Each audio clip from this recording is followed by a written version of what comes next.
بسم الله الرحمن الرحيم اشرح لي صدري ويسر لي امري واحلل عقدة من لساني يفقهوا قولي اللهم اني نسألك العفو والعافية والمعافاة الدائمة في الدين والدنيا والفوز بالجنة والنجاة من النار اللهم يسر لنا كل امورنا اللهم نبر قلوبنا بالقرآن العظيم اللهم نبر قلوبنا بالقرآن العظيم اللهم نبر قلوبنا بالقرآن العظيم وصلي وسلم وبارك على سيدنا محمد وعلى آله وصحبه أجمعين أما بعد بسم الله الرحمن الرحيم. I have been told that you all understand the problem and I don't need to dwell further on explaining the various aspects of the problem and should concentrate on the solutions. I'm not 100% sure if that is the case. Therefore, I would start the morning session by asking you to respond to the question that is foremost in our discussion here. Do you or do you not understand that we are all spiritually sick? And if yes, do you understand the various aspects of it from what we have talked so far? Let me state or clarify what I mean by spiritually sick. We understood from our discussion yesterday that whether one acknowledges or not, there is an unbreakable inherent imprint of the divine in the human condition, that there is an inalienable relationship between the created and the creator.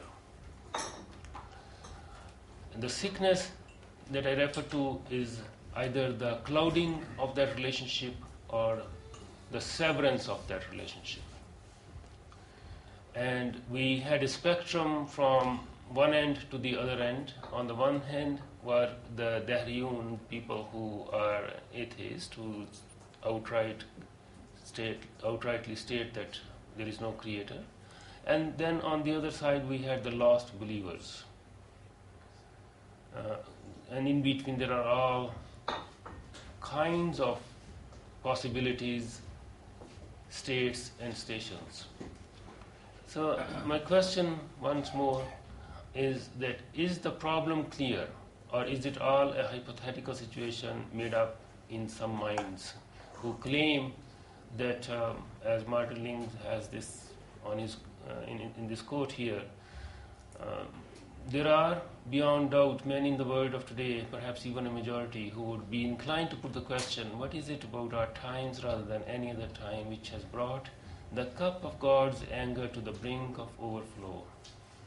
This is a very beautiful insight into the signs of our times. So I would begin by asking the question in order to determine how far do we need to dwell on the question itself, on the problem itself, before we try to find some solutions. So starting from the right-hand side, always we begin with you.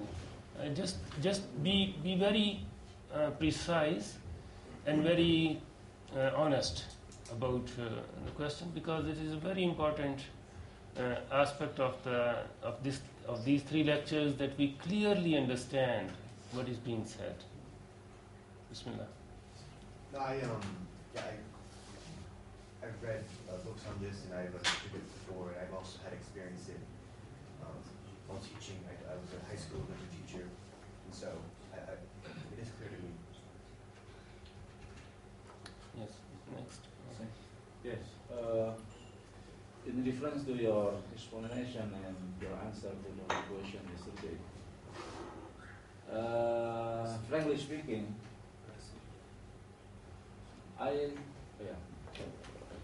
I come to be worried about the topic, which is always very loaded in spirituality, but lack of what I call a kind of intellection, because this topic, spirituality, what spiritual crisis in the modern man, maybe have been discussed for a long time. For example, since the beginning from Professor Nasser, and also in my country, Southeast Asia country, we also discuss about this. But I saw we come to tend to be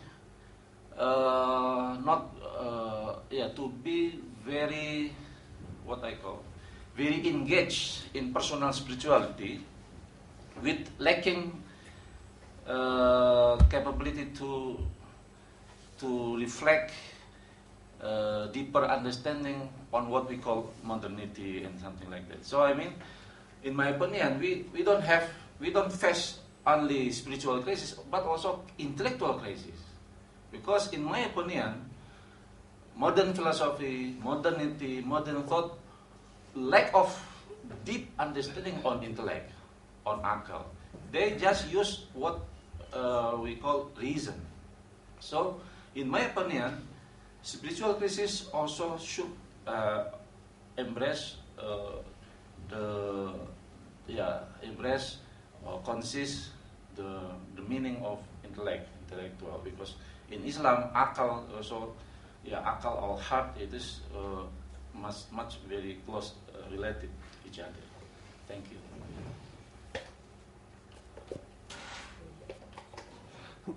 Thank you.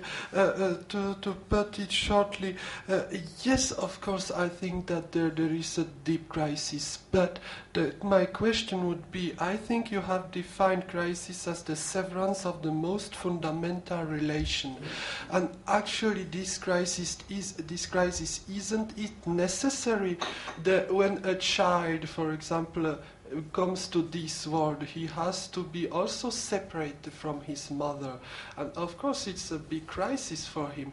Then he undergoes several stages, etc. But he will probably come back to the origin. But without that traveling, would he be really a person, a human being? When you go to visit a faraway land or a different country, so you are separate from your home, it's a kind of crisis for you. But does it mean that traveling is bad? I don't know. I think it's part of the human being or the human life.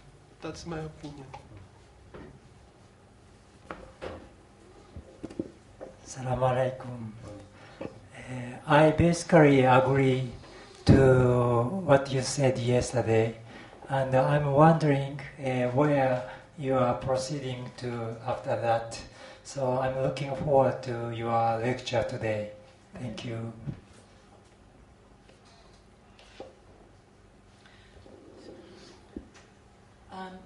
Yes, I think we all agree there is a sort of a crisis.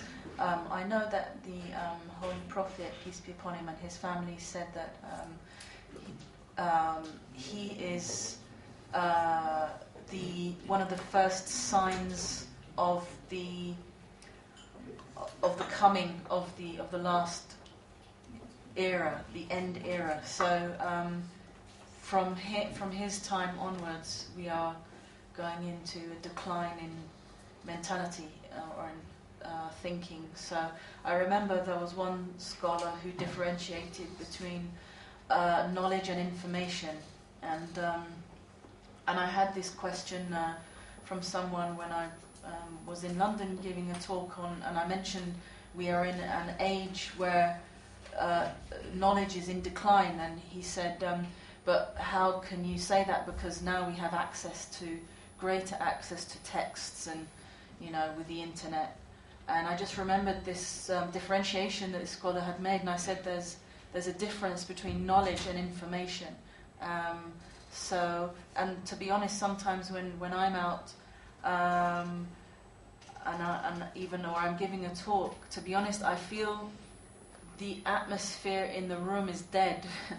I feel that the people are not. It's not a criticism. I'm not saying I'm any different, but the people, we're not alive, inside, and we don't know, we don't kind of realize it. But I think, as Dr. Hussain said, we have to be careful not to get kind of vague. I mean, I know with my students when they talk about mysticism, and I warn them about this. I said, just because you're writing on mysticism, it doesn't mean to say you have to write in a very high-flown kind of poetic way. That's not what it is. Focus on being clear. So perhaps we have this kind of, we don't really know what spirituality is anymore. Or, I feel we're living in an age where we just have the traces. There's no initiatic chains so much authentic anymore.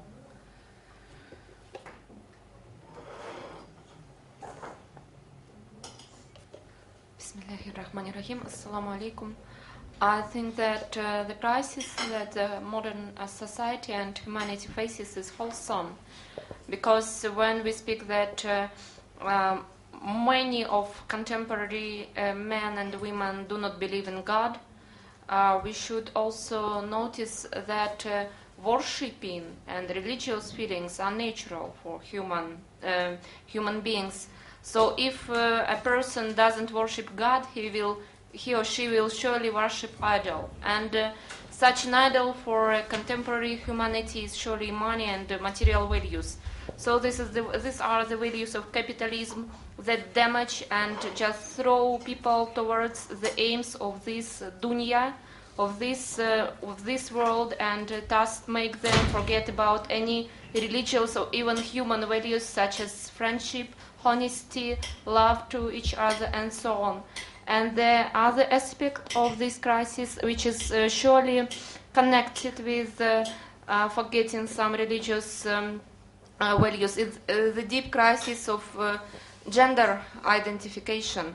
It is not only the crisis of family, but it is the crisis of behavior and role models and psychology that belongs to some of two particular genders, and different social diseases arise from this crisis.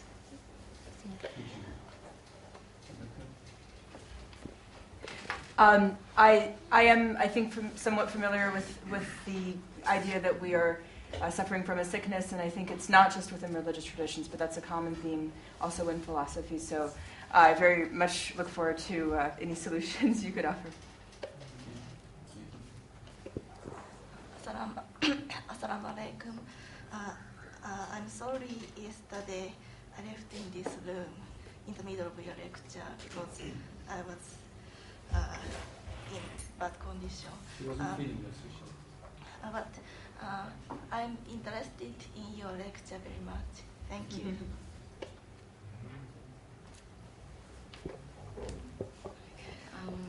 It's very difficult questions, and I don't like to answer your questions about crisis from many philosophical books and Irfan and others, but maybe reflections of my own experience that I think it happens to in everybody's life. I think the crisis happens is because we do not know ourselves, and we are searching ourselves, and there is alienation between our true self with what we think that ourself, and we are finding the relation between this alienated self with the true self. It is like allegorically, like I was born in the name of Zubaida, and suddenly I got car accident and I lost amnesia, and the doctors told me that my name is Mariam, and they told me, oh, you have this life and that life and that life, and I'm reading a book, understanding myself. But the true identification of myself, of being Zubaida, it is not by pragmatic reason, because if I become Zubaida, I have family and I have my car, I have my house, my children, but the true identification happens and take place only when the self-consciousness of the true Zubaida remember myself, So I think that, and we are studying philosophy, we are doing this and that, Islamic science, Irfan and others. It is like a secondary information who telling me who I am. but the true identification never take place until the true myself really know that's I am spider. And finding the relations. And when we got wrong identification and wrong ways of knowing, that's crisis. So?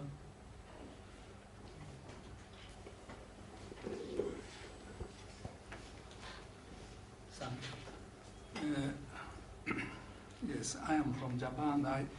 In these years, I think in Japan also, especially young people, young students, thinking of the need of spirituality and should be rethink of the present situation of Japan, especially materialized society. And yes, and the last word at Ita's lecture, you said it is not of the problem of science, but it's a problem of philosophy. You said the last. Yes. And I think it is a very, if it is so, it's a relief for especially for me. I'm thinking that if it is true, I should think of it again. Thank you very much. Sami? Assalamu alaikum. Thank you very much. I think as being majority people here, people of faith, I think we can all agree with you about the spiritual crisis, but something that I'm not sure, and perhaps you can elaborate on again, was you spoke about that the spirit should not be confused with the soul. So whilst we are from within the faith, we can see the spiritual crisis, but how do we relate that to people who are not at all coming from any kind of faith perspective? Thank you. Of course, I think as brother was saying, and a lot of people also said that there is a spiritual crisis. I do believe in this fact that there is a spiritual crisis. Well, I have an objection the way it has been identified. However, I believe that there is a spiritual crisis that the believers are facing in contemporary world.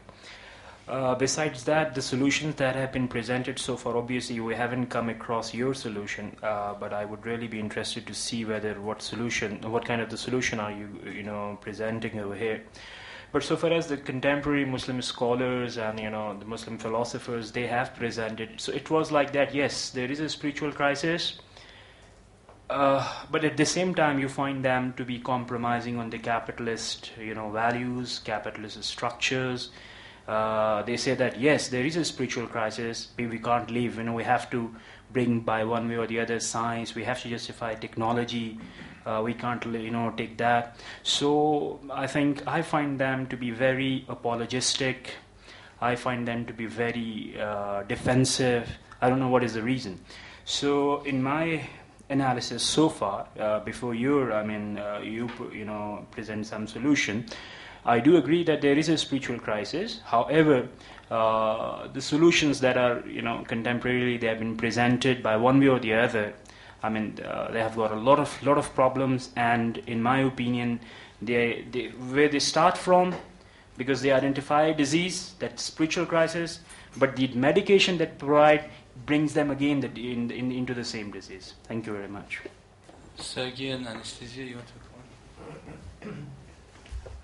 Are we just giving comments, questions? No. You are not here.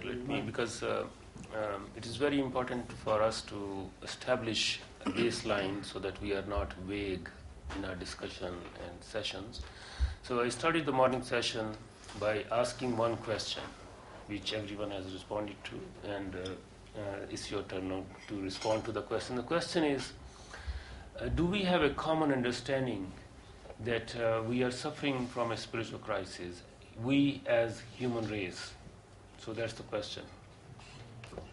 Okay, well, by way of commenting, I think for people who come from a faith perspective, it could be even a little bit excessive to talk about the current spiritual crisis, because I think the very definition of religion starts with the notion that something is wrong in the world. Humanity as such is in a crisis, and this crisis didn't start in modernity, but originated much earlier. Like in Christianity and Judaism, you have this narrative of the fall of the first human couple. So what we're facing now is simply a continuation of that. Of course, it may have some additional facets, and I understand that's what we are discussing pretty much. But in sort of metaphysical terms, crisis is not something new. And this, so then, if this is so, the question would be, should we really look at this crisis in exceptional terms, as something that is exceptional, or should we simply understand it as a normal situation? And would this then elicit some different kind of response, especially from a person of belief? Because actually also what happens these days, and especially since 9/11, as everybody knows, this discourse of crisis, of emergency, has been co-opted into the whole power structure, that many of us here are uneasy with, and this discourse is being exploited. So I wonder how you react to this. I don't know if I make myself clear, but I'm just trying to think with you about the crisis and what we see and what we believe in as well. Alhamdulillah. Thank you. Okay. Yes. Unfortunately, I couldn't come to your lecture yesterday. I was sick. The problem of crisis is that in art history, in contemporary art history, we're talking about every day, at least in St. Petersburg. And we have lots of centers talking, what should we do? Is it a dead art, or it is close to death, or is there any way to have a resurrection for an art? But I think I agree with my husband, and I think it is normal situation. We can look at the history of art, and in the age of enlightenment, they also had the same problem: how to build new forms, to get new ideas, and where to get the inspiration, the source, the spring, whether in antique art or where is a pure spring. And in the beginning of the 19th century, the 20th century, in Russia at least, we had a new called Silver Age for art, the renovation of art. And now probably we are on the same stage. Maybe in 5 years we get a new movement in art. But at the same time, as I can consider, I think artists make the main mistake of artists is to search for a new form, to new concept or new form, and it's a false route for an artist, because he forgets about his inspiration and his way of thinking. And so we have this situation of dead art in music, in architecture, in visual arts, but at the same time, at least in St. Petersburg, we have a theater which I'm working in. It's Mariinsky Theater for Opera and Ballet, and it is run by the genius conductor who rebuilt this theater, who made it gave it a new life. So I think it depends on a genius person, and if we have a genius person in any place, then you won't feel any death and any crisis. So it depends on a person, and that's it. Thank you very much.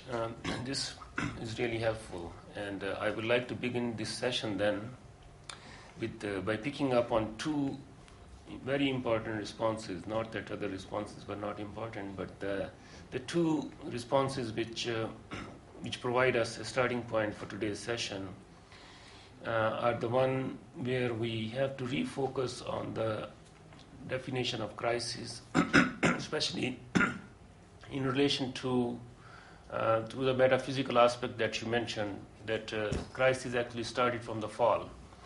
And the other aspect is what you mentioned here about the child being separated from the mother and being in a state of crisis and then going the full circle, making the path, going through the various stages of life, and then perhaps finding that.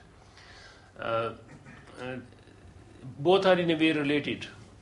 Both of you are pointing out that perhaps this is the normal state of affairs. If we go back to the definition of the crisis with which we started, we said that it is something that is not normal, something that is abnormal. And I gave the example of the ebb and the flow of the waves in the ocean, and we don't call them crises. But when there is a storm of some kind, we call it a crisis situation. The fall itself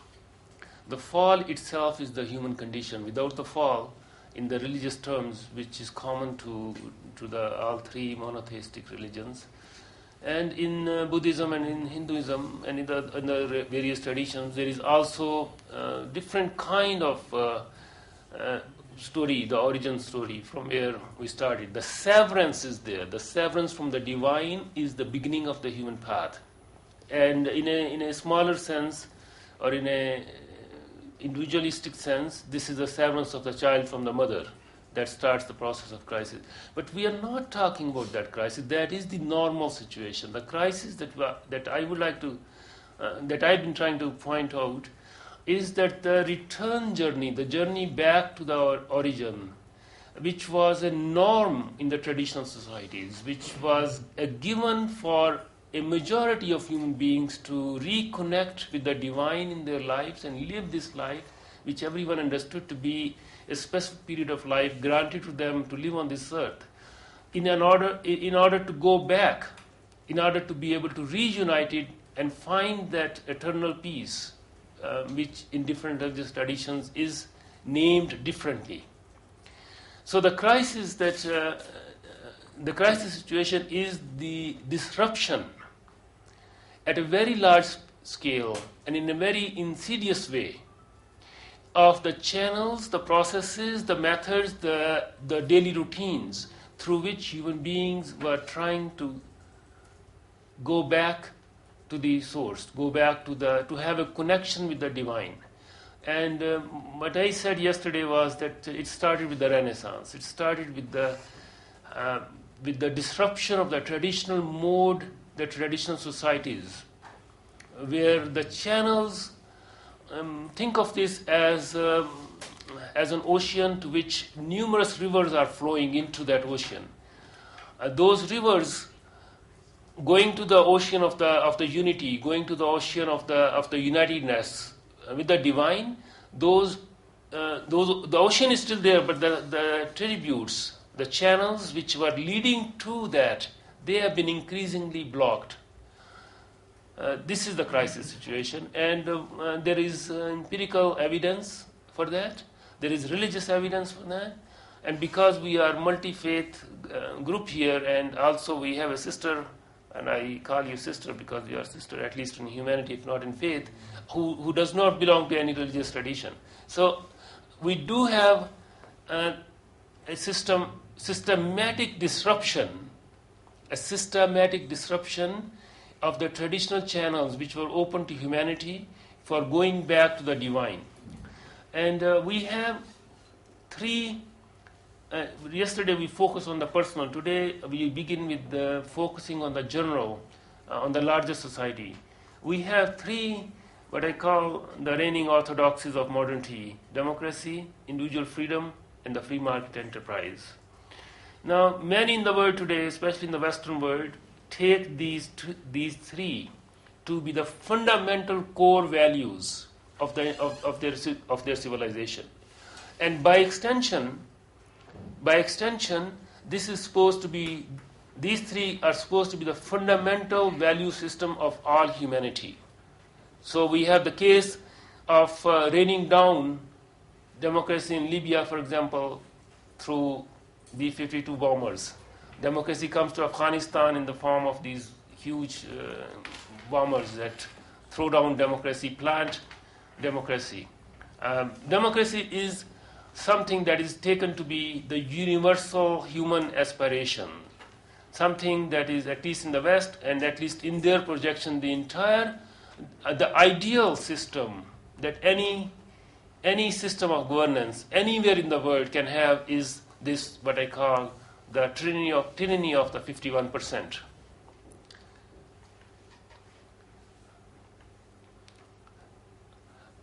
Now, I call this a crisis of the